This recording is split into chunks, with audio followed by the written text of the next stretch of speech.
Sa pag-uusap nila ni US President Barack Obama, binanggit ni incoming President Rodrigo Duterte na bukas siya sa gusto ng China na bilateral talks kaugnay sa West Philippine Sea. Ang tugon dito ni Obama sa ulat ng saksing si Cedric Castillo. Ang kasalukuyang kinakapanayam ni Jessica Soho, si incoming President Rodi Duterte at Ilang sandali bago i-ere live ng saksi kagabi ang eksklusibong panayam kay incoming President Rodi Duterte ni Jessica Soho. Ano po kayo? Do you have... Tumigil muna sa pagsagot si Duterte sa mga nauna ng tanong dahil sa mahalaga raw na tawag sa telepono. Pagbalik ni Duterte, Guess who called? Sino, sir? Well, it is someone who would necessitate or who would demand that you stand up immediately and answer. Sino, sir? Pope? Wala, Obama? ayoko na.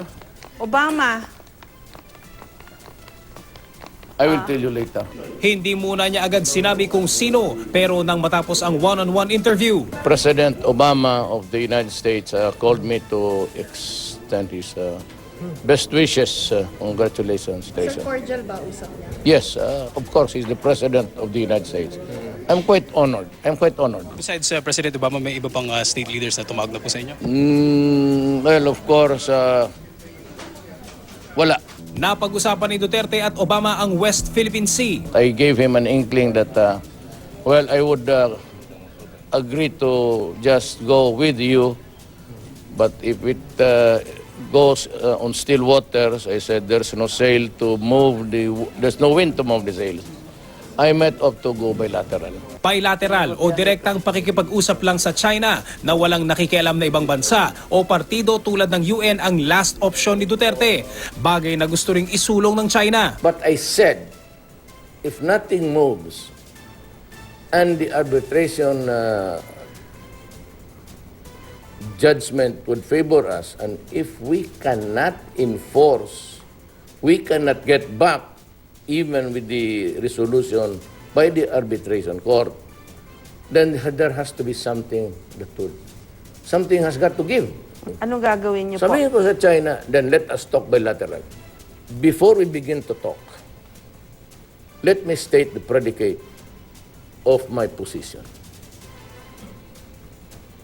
The one point there, body of water, where you have constructed the garrison and the airport is ours.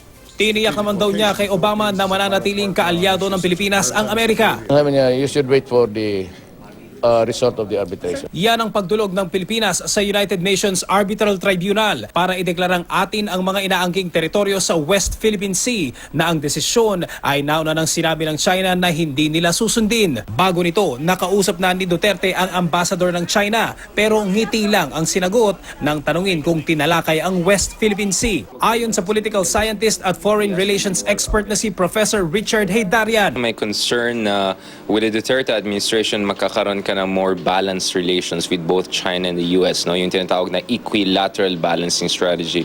Good move daw ang pagiging bukas sa pakikinig sa China at posibleng investment. Hindi rin daw masasayang kung manalo tayo sa arbitration kahit hindi ito tanggapin ng China at igate nito ang bilateral talks. Pwede niya gamitin yung outcome na arbitration bilang isang leverage point. But how can you do it kung wala kang bilateral dialogue? So dapat meron kang bilateral dialogue para gamitin mo yung multilateral weapons na meron ka, katulad ng arbitration case. Mula rito sa Davao City, ako si Cedric Castillo ang inyong saksi.